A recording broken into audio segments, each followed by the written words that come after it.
I'm Mia 26, and I've spent my entire life as my parents' unpaid maid. While my younger brother was showcased at their social events, I was scrubbing floors and serving appetizers. My parents worship wealth and status, measuring everyone's worth by their job title and income. They never thought I'd amount to anything until the CEO they desperately wanted to impress called me boss in front of everyone. I'd love to know where you're watching from. Hit that like button and subscribe. If you've ever had your worth judged by your career or family status. Have your parents ever treated you differently than your siblings? Let me know in the comments below. Growing up in Lexington, an affluent suburb of Boston, our colonial-style house with its manicured lawn and granite countertops was the perfect backdrop for my parents' social climbing aspirations. From the outside, we were the picture-perfect American family, but behind closed doors, it was a different story entirely. My father, George Campbell, worked as a senior marketing executive at a financial services firm. He had the corner office, the company car, and the polished smile that closed deals over golf games. My mother, Eleanor, built her reputation as one of the top real estate agents in our county, specializing in luxury properties. She knew the value of everything, especially appearances. "Perception is reality, Mia," she would say while inspecting my outfit before school. "And right now, people will perceive you as sloppy." I was 7 when she first said this, criticizing my mismatched socks. Our family operated on a clear hierarchy, and from as early as I can remember, I occupied the bottom rung. My brother Trevor, 3 years younger than me, was the golden child, the son who would carry on the family name and make my parents proud with his future business success. When Trevor was 8, my parents enrolled him in private tennis lessons at the country club.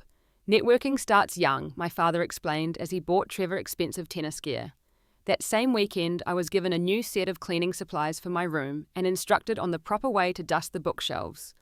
"Girls need to learn how to keep a proper home," my mother said when I asked why I couldn't take lessons too.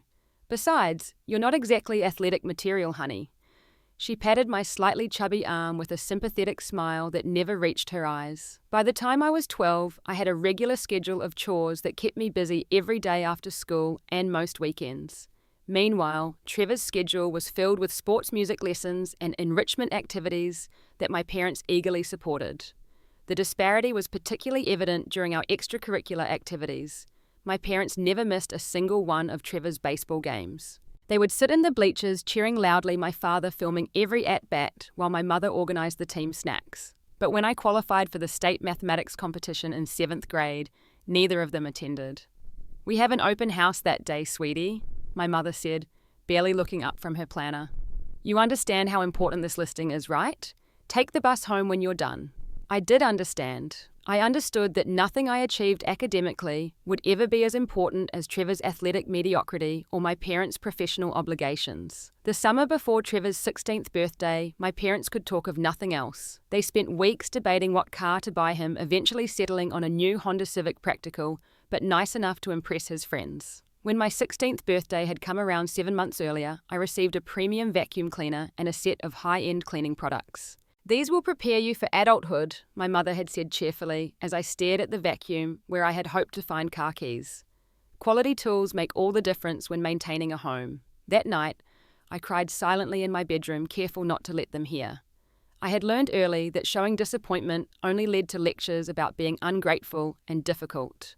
My mother's criticism was a constant companion throughout my teenage years. Nothing about me seemed to meet her standards, especially my appearance. "Mia, have you gained weight again?" she would ask at dinner, eyeing my plate. "No boy will ask you to prom if you keep eating like that." "Mum, I'm trying to finish my calculus homework," I'd reply, trying to change the subject. "Calculus won't help you find a husband. Trevor, pass your sister the salad instead of the potatoes." My father was no better. While he occasionally acknowledged my academic achievements, it was always with a dismissive qualifier. "An A in advanced physics." "That's nice, Mia, but not very practical for a girl, is it? You should focus more on subjects that will help you in the real world." The real world, according to my father, was one where women like me worked in supporting roles, administrative assistants perhaps, or human resources before eventually becoming wives and mothers. Ambitious careers were for men like him and Trevor. Despite their lack of support, or perhaps because of it, I threw myself into my studies. I maintained a perfect 4.0 GPA throughout high school, joined every academic club I could, and secretly began researching college scholarships during my sophomore year. If my parents wouldn't invest in my future, I would find another way. The first major confrontation happened during my senior year of high school. I had been accepted to several prestigious universities, including MIT, Stanford, and Cornell, all with substantial merit scholarships. When I announced this at dinner, expecting at least some acknowledgement of my achievement, my parents exchanged a look I had come to recognize as trouble. "Mia," my father said slowly, putting down his fork. "We've already discussed this. You'll attend Middlesex Community College for 2 years, then transfer to UMass. It's the sensible option. But I won't need your money," I explained, pulling out the scholarship letters I had brought to the table. "I've been awarded—" "It's not just about tuition," my mother interrupted. "Those schools are expensive to attend even with scholarships. The housing, the meals, the books, it all adds up. We need to be practical and save that money for Trevor's education." Trevor, then a freshman, smirked at me from across the table. "But these are full-ride scholarships," I insisted. "They cover everything, and they're some of the best schools in the country for computer science." My father sighed the way he did when clients were being particularly difficult. "Mere computer science, really. You've always been good with numbers, but wouldn't something like accounting be more appropriate? More stable?" "I don't want stable, I want challenging. I want to build things."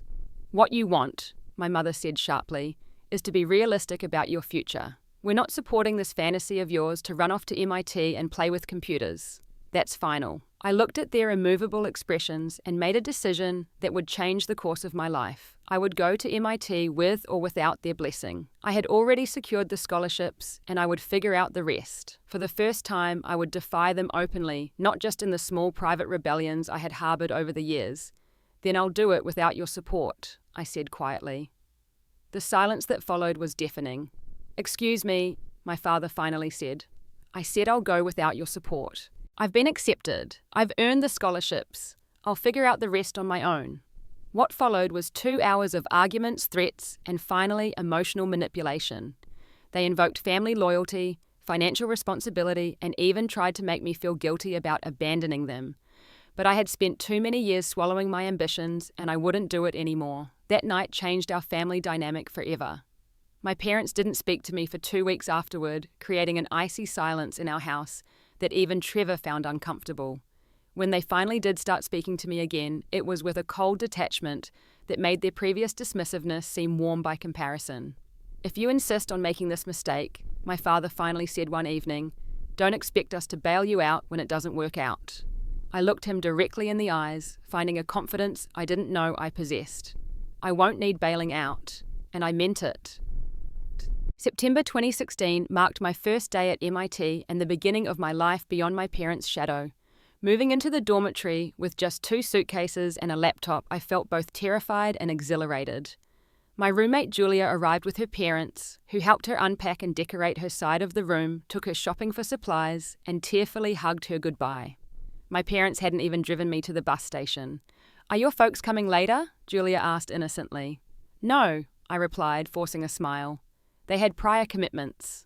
Those prior commitments were my brother Trevor's high school sophomore year, parent orientation, apparently far more important than helping their daughter settle into one of the most prestigious technical universities in the world. While my scholarship covered tuition, room, and board, I still needed money for book supplies and basic living expenses.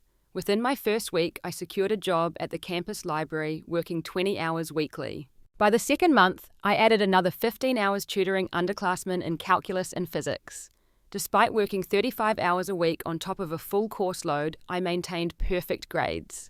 Sleep became a luxury social life almost non-existent, but the freedom from my parents' constant criticism made every exhausted moment worthwhile.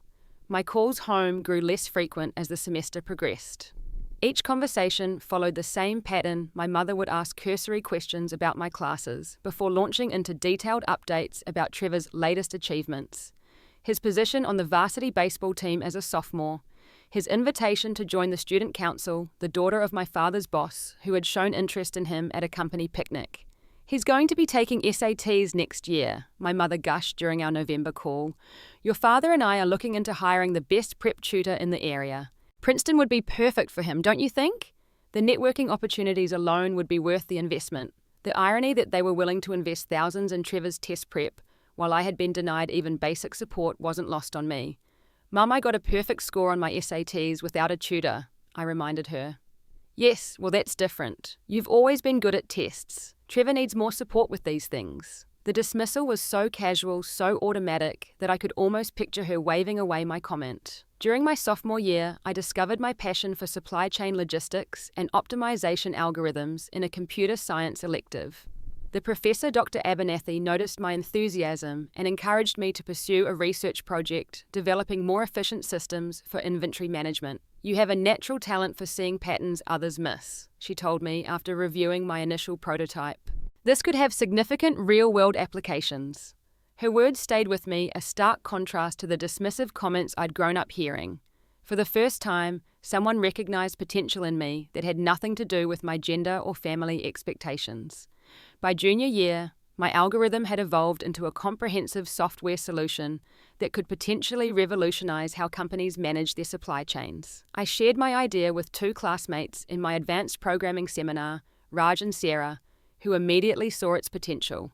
This could be huge, Raj said, reviewing my code. Companies waste billions annually on inefficient logistics. Your system could cut those losses by 40% or more. Sarah, whose family ran a small manufacturing business, provided invaluable insights into the practical challenges businesses faced. The beauty of your approach is its adaptability. It could work for tiny operations like my parents' shop or massive corporations. On a cold January night in 2019, fueled by vending machine coffee and ambition, Logisync was born. The three of us committed to developing my algorithm into a marketable product, with me as the technical lead and CEO. We worked nights and weekends, squeezing development time around classes and jobs. My library and tutoring positions barely covered my personal expenses, leaving nothing for business investment. We bootstrapped everything using free development tools and running our servers on our personal laptops. That spring break, while other students headed to beaches or home to their families, I stayed in my dorm room coding.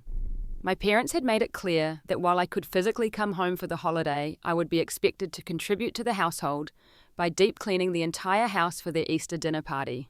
It's the least you could do, considering you're getting a free education while we're saving for Trevor's future, my mother had said during our brief phone call. I declined the invitation, citing a project deadline. I didn't mention that the project was my own company, not a school assignment. They wouldn't have understood or cared. Graduation day arrived in May 2020 in the midst of the pandemic. The ceremony was virtual, which suited me fine. I graduated summa cum laude with a dual degree in computer science and business management. My name was called, my pre-recorded message played, and somewhere in Lexington, I imagined my parents watching with mild interest before moving on to more important matters. They sent a generic card with a $100 check, the same amount they gave to the neighbor's son who graduated from community college that same year. Inside, my mother had written, "Congratulations, Mia. Now the real work begins. Hope you find a stable position soon. Guess auntie and if only they knew." After graduation, I moved into a tiny apartment in Cambridge with 3 roommates to minimize expenses. Logisync had yet to generate any revenue, and we were subsisting on ramen noodles and determination. My savings from years of tutoring and library work gave us a 6-month runway to make something happen before I would need to consider a corporate job. During those first months after graduation, I worked 80-hour weeks refining our product. Raj and Sarah, who had also graduated, contributed evenings and weekends while working day jobs to support themselves. We converted our tiny living room into an office with whiteboards covering every wall and extension cords snaking across the floor to power our makeshift workstations. Despite our physical distance, my family dynamics remained unchanged. When I visited for Thanksgiving that November, I was immediately assigned to kitchen duty while Trevor lounged watching football with my father. After dropping out of his expensive business program at Boston College, a program my parents had emptied their savings to pay for, Trevor had moved back home and was taking time to find himself. "Trevor's exploring his options," my mother explained as I washed dishes after dinner. "He's networking with your father's colleagues to find the right opportunity. Not everyone knows their path right away, Mia." The irony was almost laughable. Here was Trevor, the golden child, failing out of college and being given all the time and support in the world to find himself, while I had been expected to settle for less from the beginning. "And what about you?" my father asked over dessert, finally acknowledging my existence. "Found a real job yet? Or are you still playing with that computer project of yours?" I thought about Logisync, about the 18-hour days, the rejection letters from 42 potential investors, the prototype that was finally working as intended, and simply said, "Still working on the project, Dad." He responded, clearly unimpressed. "Well, Eleanor's office is looking for an administrative assistant if you need something stable. Benefits included." I declined as politely as I could, ignoring my mother's disapproving frown. If they couldn't be bothered to ask about the details of my computer project, I wouldn't enlighten them. Later, as I was packing to leave, Trevor knocked on my old bedroom door. Our relationship had always been complicated. He'd benefited from our parents' favoritism, but hadn't created it. As adults, we maintained a distant but not hostile connection. "Hey," he said awkwardly. "So I was wondering, you're good with computers and stuff, right?" I looked up from my suitcase. "You could say that. Why?" "I've got this job interview next week, sales position at a tech company, but I don't know the first thing about tech, and I'm afraid I'll sound like an idiot. Could you maybe give me a crash course, just the basics so I don't embarrass myself?" It was the first time Trevor had ever acknowledged that I might know something he didn't. Despite years of resentment, I found myself agreeing to help. For the next hour, I gave him a simplified overview of current technology trends, common terminology, and basic concepts he might encounter. "Thanks, Mia," he said as I finished. "You should be a teacher or something. You explained that stuff better than any of my college professors." I smiled tightly. "I'm good where I am, but thanks." What Trevor didn't know, what none of them knew, was that where I was on the verge of something big, something that would change everything. January 2021 marked a turning point for LogiSync. After 28 months of development and 43 investor rejections, we finally secured our first major client, a mid-sized regional grocery chain looking to optimize their distribution system during the pandemic-related supply chain crisis. Our software performed beyond even our expectations, reducing their logistics costs by 37% in the first quarter, while improving delivery reliability by 42%. The success caught the attention of industry insiders, and suddenly the investors who had been ignoring our emails were calling us. By March, we had secured $1.2 million in Series A funding after being rejected 30 times. The investment allowed us to rent actual office space. Nothing fancy, just a converted warehouse space in Somerville, and hire our first employees beyond the founding team. Within 8 months, LogiSync grew from our original 3 to a team of 25 passionate individuals working to revolutionize supply chain management. My role as CEO consumed my life in the best possible way. Leading a growing company came with countless challenges I hadn't anticipated, managing people, navigating legal complexities, making decisions that affected not just me, but everyone who had trusted in our vision. The learning curve was steep, but I discovered leadership abilities I never knew I possessed. Despite our growing success, I kept details about LogiSync vague when talking with my family. Years of dismissal had taught me that sharing my achievements would either be met with indifference or somehow twisted to diminish their significance. When my mother asked about that app thing I was working on, I simply said it was coming along and changed the subject. With my first real paycheck, I moved out of the crowded apartment into my own modest one-bedroom place. Nothing extravagant. Most of my earnings went back into the company, but it was mine free from roommates and, more importantly, free from the critical eyes of my parents. For the first time in my life, I could leave dishes in the sink overnight without hearing about how I'd never find a husband with such slovenly habits. As LogiSync continued to grow, we attracted attention from major tech publications. TechCrunch ran a feature on emerging supply chain solutions, highlighting our innovative approach. Industry blogs began mentioning us alongside established players. Yet even as our client list expanded to include several Fortune 500 companies, I remained virtually anonymous outside tech circles, exactly as I preferred. By December 2021, we had secured Series B funding that valued LogiSync at $50 million. We had outgrown our Somerville warehouse and moved to proper offices in Cambridge, with a team that now numbered 48. Our software was being implemented by companies across North America, with plans to expand internationally the following year. And still, when I went home for Christmas, nothing had changed. "Mia, would you mind helping in the kitchen?" my mother asked the moment I walked through the door, not even allowing me to set down my bags. The caterers need direction, and I have to finish getting ready. My parents had hired caterers for their annual Christmas Eve dinner party, a display of their social status for neighbors, colleagues, and anyone else they wanted to impress, yet still expected me to supervise the kitchen while they primped and preened. I set my bags aside and did as asked, giving instructions to the catering staff who clearly knew their jobs better than I did. Through the kitchen door, I could hear my father loudly telling someone about Trevor's exciting new opportunity. The exciting opportunity was a sales position at a mid-sized tech company, a position I had secretly helped him secure through connections I'd made at LogiSync. Trevor knew the truth, but my parents believed he had landed it entirely through his own merit and charm. Later, as guests mingled in our living room, I overheard my mother talking to our next-door neighbour. "Trevor's really finding his stride in the tech sector," she said proudly. "Management track already. They've been so impressed with his business acumen." "And what about Mia?" the neighbour asked, glancing my way as I refilled the cheese platter. "What's she up to these days?" My mother's smile tightened almost imperceptibly. "Oh, Mia's still figuring things out. She's working on some little computer project with friends from college. You know how it is with creative types always tinkering with something."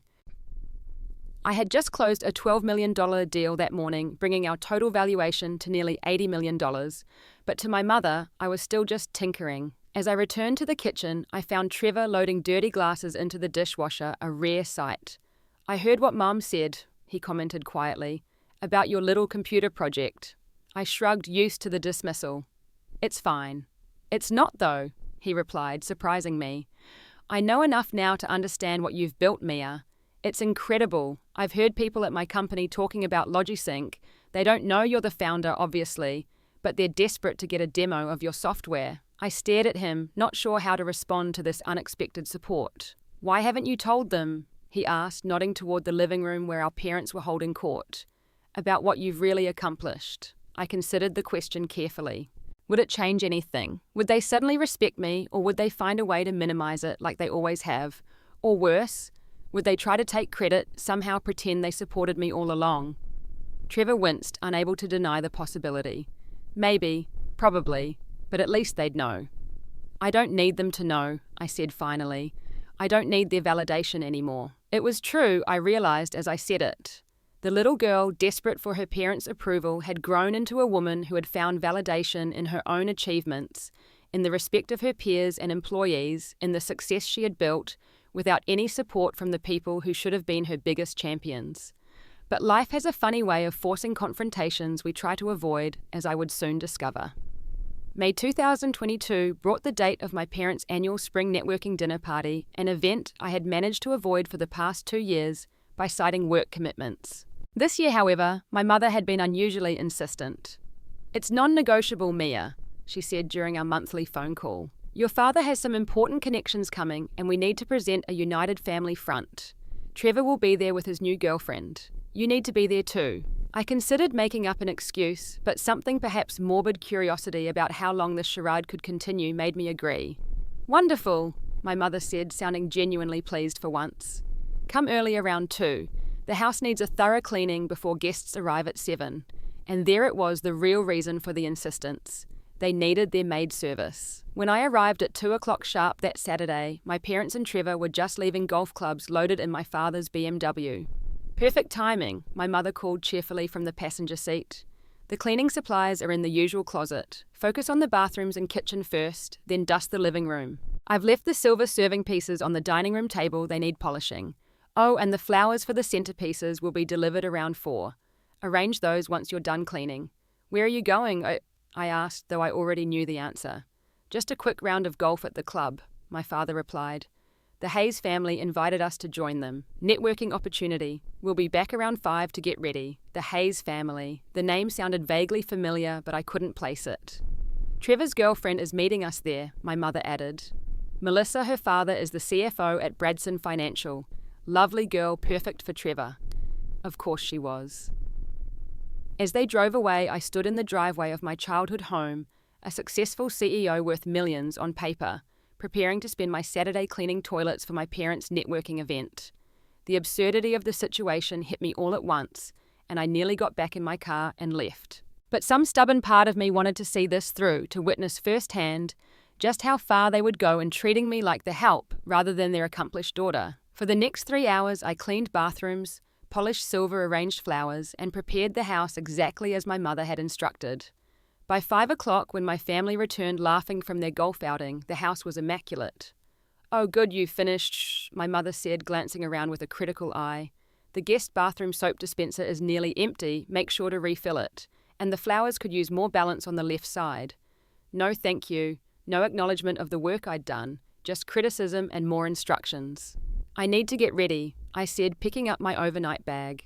I had booked a hotel room rather than staying in my old bedroom, unwilling to extend this farce into Sunday. "Don't wear anything too casual," my mother called after me. "The Hayes family will be here, and they're very influential."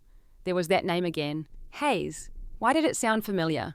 In the guest bathroom, not my old bathroom, which had apparently been converted into additional storage for my mother's extensive wardrobe. I showered and changed into the simple black dress I'd brought. Nothing flashy, but elegant and professional. I applied minimal makeup and left my caramel brown hair down in soft waves. When I emerged, my parents and Trevor were already dressed and preparing to greet guests. My mother wore an expensive new dress that probably cost more than my first month's rent in Cambridge, while my father and Trevor were nearly identical in tailored suits. "There you are," my mother said, looking me over with her usual critical eye. "That dress is a bit plain, isn't it? I have some statement jewellery you could borrow." Before I could respond, the doorbell rang, announcing the first guests. "Mia, be a dear and check that all the wine is properly opened and breathing," my mother instructed as she moved toward the door. "And then you can start passing appetizers once everyone arrives." And just like that, I was assigned the role of server at my parents' party. Not guest, not daughter server. For the next hour, I moved through the growing crowd of my parents' friends and business associates, offering trays of canapes and filling wine glasses. Few of the guests recognized me. I'd been away for years, and those who did remember me from childhood seemed to find nothing odd about me serving drinks rather than mingling as a guest. By 8 o'clock, the house was full of expensively dressed people engaged in the delicate dance of social networking that my parents had perfected. My father held court near the fireplace, surrounded by men in suits, listening attentively to his opinions on market trends. My mother flitted between groups, making introductions and dropping subtle hints about Trevor's promising career trajectory. Trevor himself stood with a pretty blonde woman I assumed was Melissa, looking uncomfortable in a way I recognized from our childhood, the look of someone performing for our parents' approval. I was refilling the wine glasses at a small cluster of guests when I overheard my father's excited voice rising above the general chatter. "William, so glad you could make it. Let me introduce you to some people you simply must know." Something about the name combined with my father's unusually eager tone made me glance over. The man my father was ushering through the room was tall and distinguished with silver-streaked dark hair and an expensive but understated suit. He carried himself with the quiet confidence of someone who had nothing to prove. William Hayes, CEO of Hayes Logistics, one of the largest transportation and logistics companies in the northeastern United States, and as of 2 weeks ago, Logisync's newest and largest client. My stomach dropped. We had just signed a $30 million contract with Hayes Logistics, a deal I had personally negotiated with their executive team. I had never met William Hayes in person. Our meetings had been conducted virtually due to his travel schedule, but I had spoken with him on video calls several times. Would he recognize me? Should I try to avoid him? My mind raced through scenarios as I continued mechanically filling wine glasses. "Everyone," my father announced, his voice carrying through the room with practiced authority, "I'd like you to meet William Hayes, CEO of Hayes Logistics. William and I go way back. Our daughters played soccer together in elementary school." This was news to me. I had played soccer for exactly 1 season in 2nd grade before my mother decided it was unladylike and pulled me out. Hayes Logistics has just been named one of the top 50 companies to work for in New England. My father continued proudly as though he had something to do with it. "William, you remember my son Trevor, of course." I watched as Trevor stepped forward to shake William's hand, Melissa smiling brightly at his side. "Trevor's making quite a name for himself in tech sales," my father added. Following in my footsteps with his business acumen, William smiled politely, his gaze drifting around the room as he made the obligatory small talk. I turned away quickly, hoping to blend into the background, but as I moved toward the kitchen with my empty tray, I felt a sudden shift in the energy of the room. "Excuse me," William's voice cut through the chatter. "Aren't you Mia Campbell?" The room didn't exactly fall silent, but there was a noticeable dip in conversation as I slowly turned around. William Hayes was staring at me, a puzzled expression on his face. "Yes," I admitted, seeing no way to avoid the confrontation. "Hello, Mr. Hayes." He crossed the room toward me, ignoring my father's confused expression. I thought it was you, but I wasn't sure in this context. What are you doing serving drinks? From the corner of my eye, I could see my parents exchanging bewildered glances. My mother stepped forward with her hostess smile firmly in place. You know our Mia? She asked, her voice honey-sweet with underlying tension. William looked from her to me, his confusion evident. Know her? We just signed a $30 million contract with her company last week. She's the founder and CEO of LogiSync. The silence that fell over the room then was absolute. Every eye turned to me, still holding my empty appetizer tray, like the server my parents had relegated me to being. I think there must be some mistake, my father said with a forced laugh. Mia works on a small software project with some college friends. Nothing on the scale you're suggesting. William's eyebrows rose. No mistake at all. LogiSync is revolutionizing the entire logistics industry. We evaluated systems from IBM, Oracle, and 3 other major providers before selecting Mia's platform. It's going to save us millions annually while improving our service reliability by an estimated 28%. Trevor choked slightly on his drink, though whether from surprise at the revelation or amusement at our parents' expressions, I couldn't tell. Everyone, William continued, addressing the now captivated room. Do you know who's been serving your drinks tonight? This is Mia Campbell, founder and CEO of LogiSync. My team has been trying to schedule a dinner with you for weeks, he added, turning back to me. I had no idea I'd find you here. I have to ask, why are you serving drinks at your parents' party? All eyes turned to me, including my mother's wide, shocked gaze and my father's increasingly red face. The moment I had both dreaded and secretly fantasized about for years had arrived, and suddenly I found myself oddly calm. I was just helping out, I said, simply setting down the tray on a side table. Family tradition. William's revelation hung in the air like a thunderclap, the silence stretching uncomfortably as every guest tried to process this unexpected information. My mother was the first to recover, her social training kicking in as she forced a brittle laugh. Oh, Mia's just being modest, she said, moving to my side and placing a possessive hand on my arm. She's always been so independent, insisting on doing everything herself. Such a strong work ethic, something we've always encouraged. The way she emphasized we made it clear she was already rewriting history in real time, casting herself and my father as supportive parents who had nurtured my entrepreneurial spirit rather than dismissed it at every turn. William Hayes looked unconvinced. You have the CEO of a $100 million company serving hors d'oeuvres. The genuine confusion in his voice made it clear how absurd the situation appeared to an outsider. My father stepped forward, slipping effortlessly into damage control mode.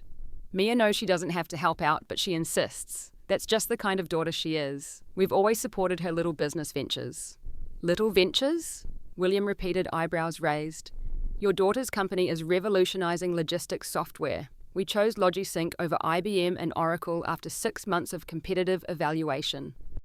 The guests were now openly staring, cocktail conversations forgotten as they watched this unexpected drama unfold. I could see the neighbors who had heard my mother describe my work as tinkering, shifting, uncomfortably aware they were witnessing something significant. Trevor stepped forward, inserting himself into the conversation with the smooth confidence he had inherited from our father. Mr. Hayes, I've actually been advising Mia on the business side of LogiSync. My background in tech sales has been invaluable to her technical expertise. I stared at my brother in disbelief. He had never advised me on anything related to LogiSync, beyond occasionally asking basic questions about what we actually did. The audacity of his attempt to attach himself to my success after years of watching silently as our parents diminished me was breathtaking. For a moment, I considered letting it all pass, falling back into the familiar pattern of swallowing my feelings to keep the peace. It would be easier, certainly. The party would continue, my parents would save face, and tomorrow they would begin constructing a new narrative in which they had always believed in me. But as I looked around the room at William's genuine confusion, at my parents' transparent attempts to rewrite history, at Trevor's opportunistic insertion into my story, something shifted inside me. All the years of being treated as less than, of having my achievements dismissed, of being assigned to kitchen duty while Trevor was showcased to guests, crystallized into a moment of perfect clarity. I gently removed my mother's hand from my arm and took a step away from her. No, I said, my voice quiet but firm. That's not how it happened at all. My mother's smile froze. Mia, this isn't the time. It's exactly the time, I interrupted, surprising even myself with my calm resolve. Mr. Hayes deserves to know the truth, as do all of your guests. I turned to address the room, suddenly aware that I had everyone's complete attention, a new experience for the child who had always been relegated to the background. My parents have never believed in me or my work, I stated simply. They don't even know what my company does. Today is the first time they're hearing that Logisync is valued at over $100 million, that we employ 68 people, or that we're changing how major corporations manage their supply chains. My mother made a small, distressed sound. "Me or not now," she hissed, but I continued as if she hadn't spoken. For my entire life, I've been treated as less valuable than my brother. When I received a full scholarship to MIT, my parents tried to force me to attend community college instead, so they could save money for Trevor's education. When I graduated summa cum laude, they sent a card with a $100 check, the same amount they gave to the neighbor's son who graduated from community college. My father stepped forward, his face flushed with anger or embarrassment, perhaps both. "That's enough, Mia. You're embarrassing yourself and this family." "No, Dad, you've embarrassed yourselves," I replied evenly. "When I arrived today, you and Mum were leaving for golf while I was assigned to clean the house and polish the silver. You didn't even pretend it was a request. It was an expectation, just like it's always been. Even tonight, you didn't introduce me to a single guest. You put a tray in my hands and expected me to serve drinks while bragging about Trevor's entry-level sales position." The room had grown uncomfortably quiet. Several guests were looking at their shoes, others were watching with the undisguised fascination of people witnessing a car crash. My mother's carefully cultivated image of perfect family harmony was shattering before her eyes. "Trevor's position is actually management track," she said weakly, grasping at the one part of my statement she could contest. "His position," I said carefully, "was secured through connections I provided. The hiring manager is a former classmate who owed me a favor." Trevor had the grace to look ashamed as several heads turned his way. I reached for the serving apron I'd been wearing and untied it with deliberate movements, folding it neatly and placing it on the side table, a symbolic gesture that wasn't lost on anyone in the room. "I've spent my entire life trying to earn your approval," I said, looking directly at my parents. "Trying to be good enough, accomplished enough, successful enough for you to see me as valuable. Tonight I'm finally accepting that nothing I achieve will ever be enough, because the problem was never with me or my accomplishments. The problem was with your perception." I turned to William Hayes, who was watching with an expression of dawning understanding.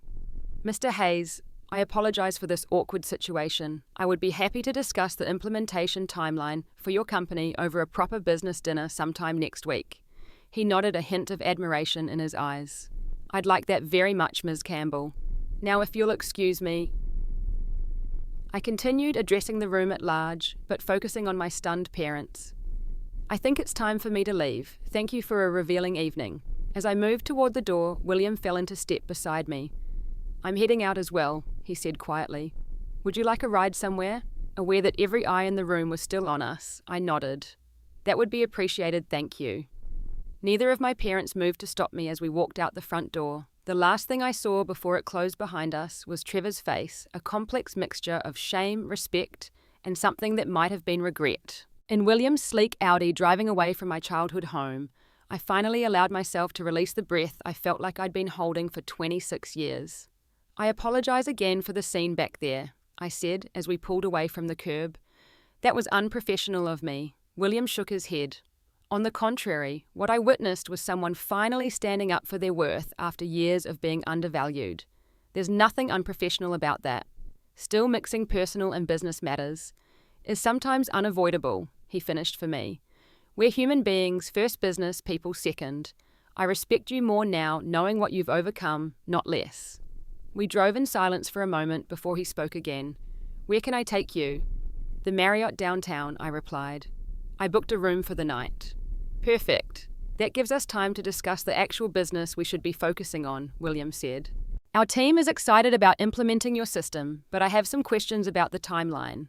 And just like that, we transitioned from the personal drama of my family to the professional discussion of our company's partnership. As we talked logistics integration points and implementation schedules, I felt myself sliding back into the confident CEO role that fit me so much better than the dutiful daughter my parents had tried to force me to be. By the time we reached the hotel, we had outlined an accelerated implementation plan that would benefit both our companies. William handed me his card as we parted ways. "I'm looking forward to working with you, Mia," he said sincerely. "And for what it's worth, I think what you did tonight took tremendous courage. Not many people have the strength to break free from toxic family dynamics so gracefully." His words stayed with me as I rode the elevator to my room. Had it been graceful, I wasn't sure. But it had been necessary, a breaking point that had been building for 26 years. In my hotel room, I kicked off my shoes and sat on the edge of the bed, the events of the evening playing on repeat in my mind. For a moment, I felt a twinge of regret for the public nature of the confrontation, not for my parents' sake, but for my own. I had never wanted to be the center of that kind of drama, but as I replayed the moment when I removed the serving apron and reclaimed my dignity, the regret was replaced by something unexpected: laughter. Genuine, cathartic laughter at the absurdity of it all. The CEO serving drinks at her parents' party. The shocked faces when my true identity was revealed. The way my mother had tried to grab my arm as if she could physically stop me from speaking my truth. I laughed until tears streamed down my face, and then as the laughter subsided, I allowed myself to cry. Really cry for the little girl who had scrubbed bathrooms while her brother played for the teenager, whose academic achievements had been dismissed as impractical, for the young woman who had built a multi-million-dollar company without a word of encouragement from the people who should have been her biggest supporters. When the tears finally stopped, I felt lighter somehow. As if I had set down a burden I'd been carrying for so long, I'd forgotten it wasn't actually part of me. My phone buzzed with a text from William. "Forget what I said about graceful. What you did tonight was badass. The business world needs more leaders willing to stand in their truth." I smiled at the message, appreciating his candor. As I was about to set my phone down, it buzzed again, this time with a text from Trevor. "You left before I could say anything. For what it's worth, I'm sorry. Not just for tonight, but for all of it. I should have said something years ago. You deserved better." It wasn't enough, not nearly enough, to make up for a lifetime of watching silently as our parents diminished me. But it was a start. An acknowledgement that what had happened wasn't right, wasn't normal, wasn't my fault. I didn't respond immediately. Those wounds wouldn't heal overnight, and I wasn't ready to absolve Trevor of his role in the family dynamic. But I saved the message, a small indication that perhaps some relationships could be salvaged from the wreckage of tonight's revelations. My parents predictably didn't reach out at all. I imagined them doing damage control with their guests, constructing a narrative that painted me as emotionally unstable, ungrateful, or simply confused. It no longer mattered what story they told, I was finally free of the need for their approval or understanding. As I prepared for bed that night, I caught my reflection in the hotel mirror, the same caramel brown hair my mother had always criticized as mousy, the same slightly rounded face she had suggested would benefit from losing a few pounds. But now I saw something different: strength, determination, and a hard-won confidence that came from building something valuable against all odds. "Hello, boss," I said to my reflection and smiled. The weeks following the dinner party confrontation brought changes I couldn't have anticipated. News of the incident spread quickly through my parents' social circle, as gossip of that magnitude inevitably does. My phone remained conspicuously silent from my parents' end, but other calls and messages poured in. William Hayes proved to be not just a valuable client, but a mentor. During our official business dinner the following week, he shared his own experiences with family expectations and professional growth. My father wanted me to be a lawyer like him. He told me over steaks that I actually got to eat rather than serve. When I chose logistics instead, he didn't speak to me for 2 years. By the time he came around, I'd already built the foundation of what Hayes Logistics would become. "How did you reconcile?" I asked, genuinely curious about how others navigated family rifts. William's expression turned reflective. He got sick cancer. Facing mortality has a way of clarifying what truly matters. He apologized for trying to force me into his vision of success rather than supporting mine. We had 3 good years together before he passed. "I'm sorry for your loss," I said sincerely. "Thank you. But the point I'm making is this: sometimes it takes a dramatic event for people to reassess their behavior. Your parents might never change, Mia. You need to be prepared for that possibility. But regardless of what they do, you've claimed your worth, and that's what matters most." His words stayed with me as I threw myself back into work, using the growing success of LogiSync to process my complicated emotions about family and worth. The Hayes Logistics contract served as a springboard, opening doors to other major clients who had been hesitant to trust their supply chains to a relatively young company. My inbox filled with interview requests from tech publications after word spread about our Hays partnership. A TechCrunch profile dubbed me Tech's Rising Star, highlighting Logisync's innovative approach to supply chain management. The article mentioned my MIT background, but thankfully none of the family drama. I had been careful to keep those details private during the interview. 2 weeks after the article was published, I received my first text from my mother since the night of the party. Saw your article in TechCrunch. Didn't realize things had gotten so big with your project. Hope you're doing well. The casual tone, as if nothing significant had happened between us, was so typically Eleanor that I almost laughed. No acknowledgement of her behavior, no apology, just a sideways recognition of my success now that an external source had validated it.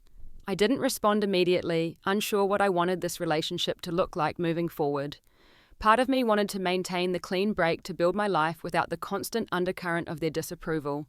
Another part recognized that they were still my parents, and cutting them off completely came with its own emotional costs. A day later, Trevor called. Unlike our parents, he didn't pretend nothing had happened. I've been doing a lot of thinking since that night, he said, his voice uncharacteristically serious, about how I benefited from the way they treated you, about how I never said anything even when I knew it was wrong. Why didn't you?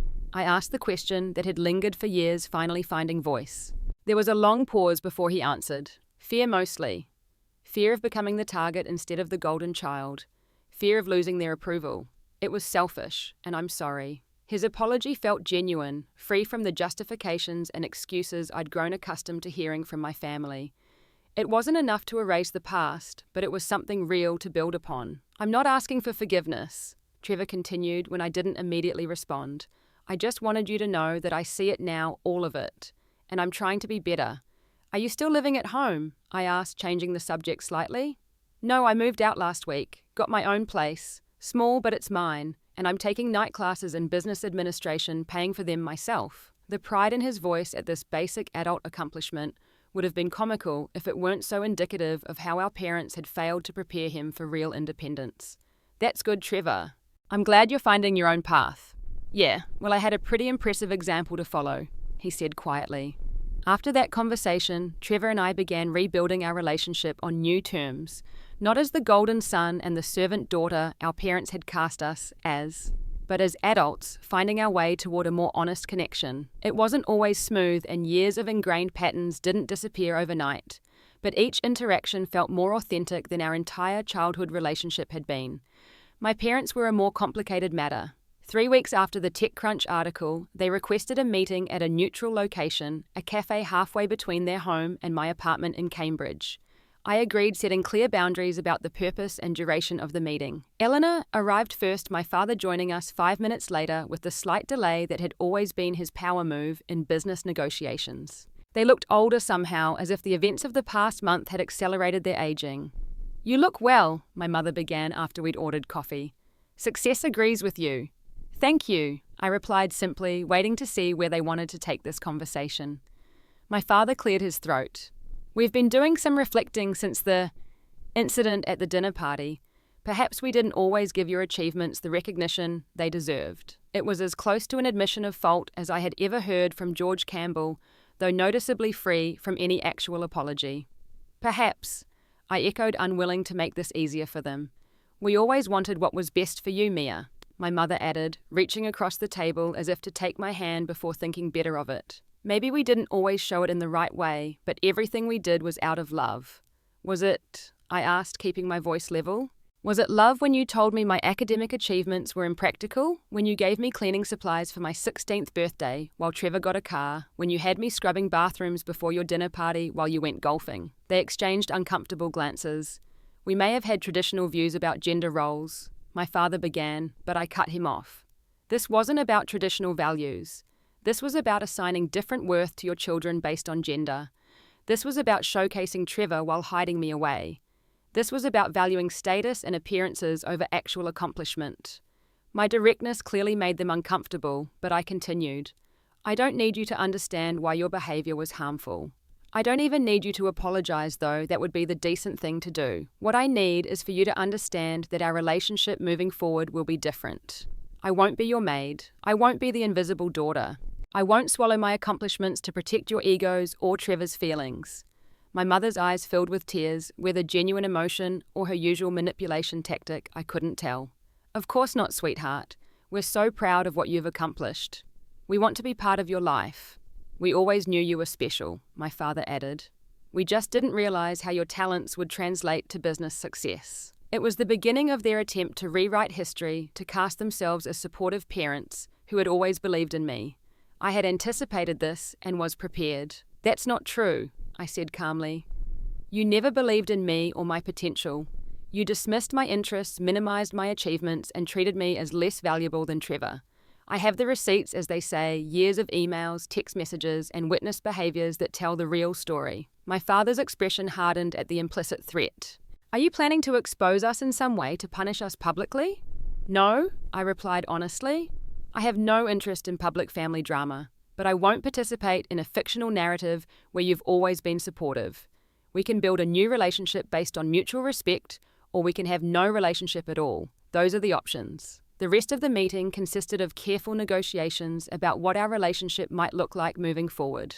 My parents struggled with the concept of mutual respect after years of unquestioned authority, but they made halting efforts to adjust to the new reality, one where their daughter was a successful CEO, whose time and presence were valuable, not guaranteed.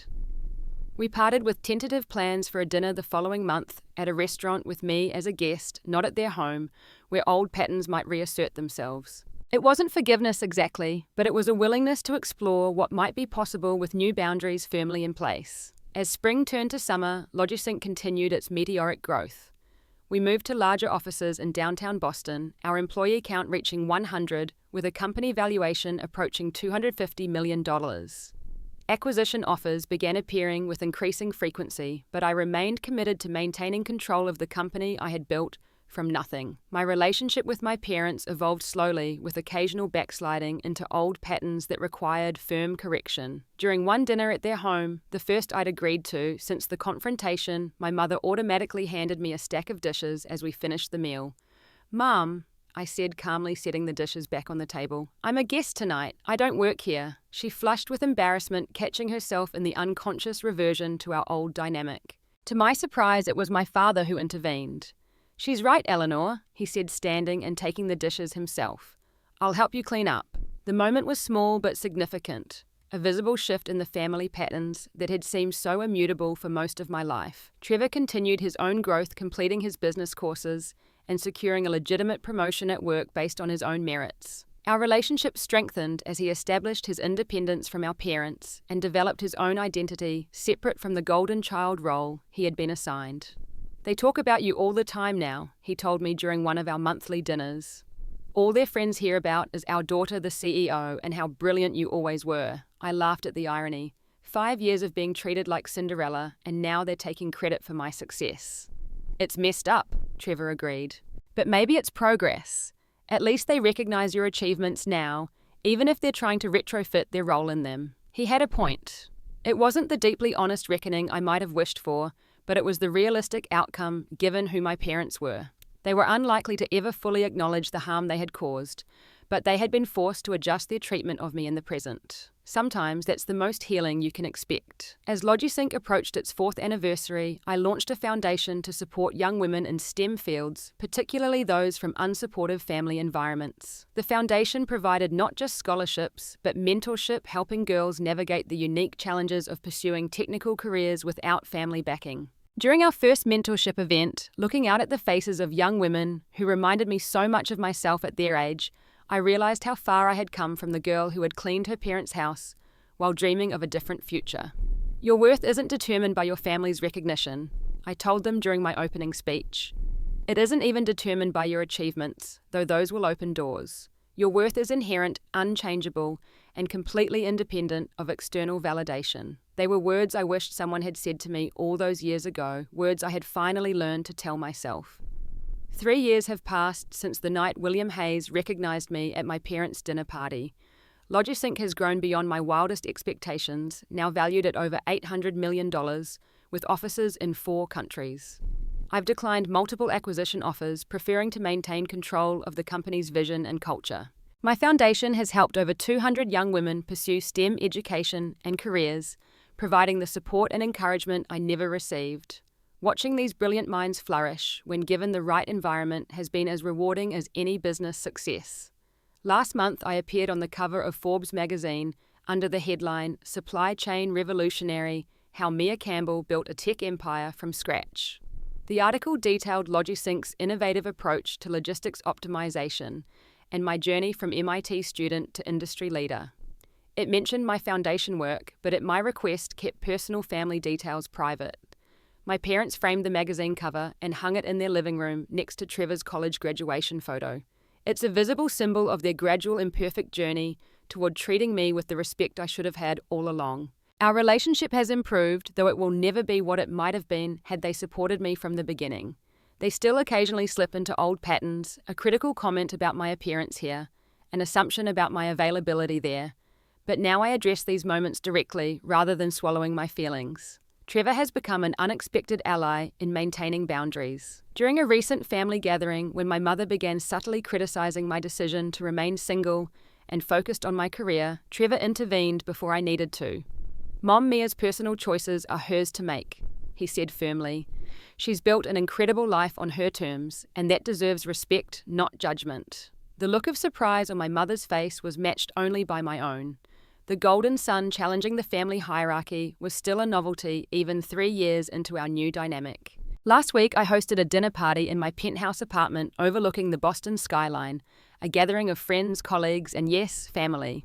As we were setting up, my mother automatically reached for a serving tray and held it out to me. "Would you like me to pass the appetizers?" she asked, scoffed, then caught herself with a small, embarrassed laugh. "Sorry, old habits." "Very old habits," I agreed, taking the tray and setting it on the counter. "But tonight we have catering staff for that. We're all just guests here." She nodded, accepting the gentle correction without the defensiveness that would have characterized her response 3 years ago. Progress isn't perfect, but it's real. Later that evening, as conversations flowed around my dining table, I caught William Hayes watching this interaction with an approving smile. Now both a valued client and a close friend, he had witnessed much of my journey toward establishing healthy boundaries with my family. "You've come a long way," he commented quietly when we had a moment alone. "All of you. Some further than others," I replied with a small smile. "But yes, we have." As my guests departed that evening, my father lingered behind, examining the view from my floor-to-ceiling windows. "Quite a place you've built for yourself," he said, gesturing not just to the apartment, but to the LogiSync headquarters, visible in the distance, its logo illuminated against the night sky. "You did this all on your own." It was the closest he had ever come to acknowledging that my success had been achieved without their support, perhaps even despite their active discouragement. "Yes," I agreed simply. "I did." He nodded, a complex mix of emotions crossing his face, pride, regret, perhaps even a touch of shame. "We should have believed in you sooner." "Yes," I said again. "You should have." We left it at that, not a complete reckoning, but an honest moment that acknowledged the reality of our past without dwelling in it. The truth is, I no longer need their validation or approval. The little girl who scrubbed bathrooms hoping for a crumb of recognition has grown into a woman who knows her worth doesn't depend on anyone else's assessment. My parents' belated pride is welcome but unnecessary, a pleasant addition to my life, rather than the desperate need it once was. The most profound lesson in all of this has been the realization that success didn't change my worth. I was always valuable, always deserving of respect and recognition. What changed was my willingness to demand that respect and walk away from situations where it wasn't freely given. Sometimes the family we're born into doesn't recognize our value. Sometimes the people who should be our biggest supporters become our biggest obstacles. When that happens, we have choices. We can continue seeking approval that may never come.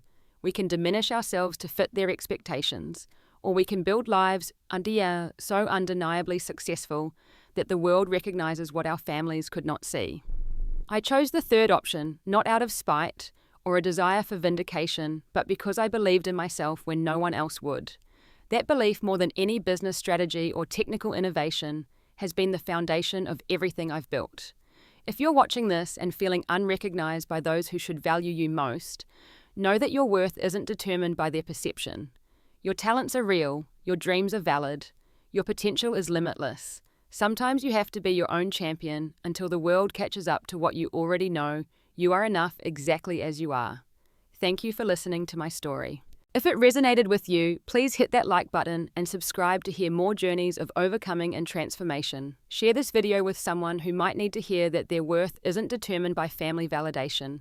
And please leave a comment sharing your own experience with finding your value beyond others' expectations. I read every comment and draw strength from this community of survivors and thrivers. Remember, your story matters, your voice deserves to be heard, and your journey is just beginning.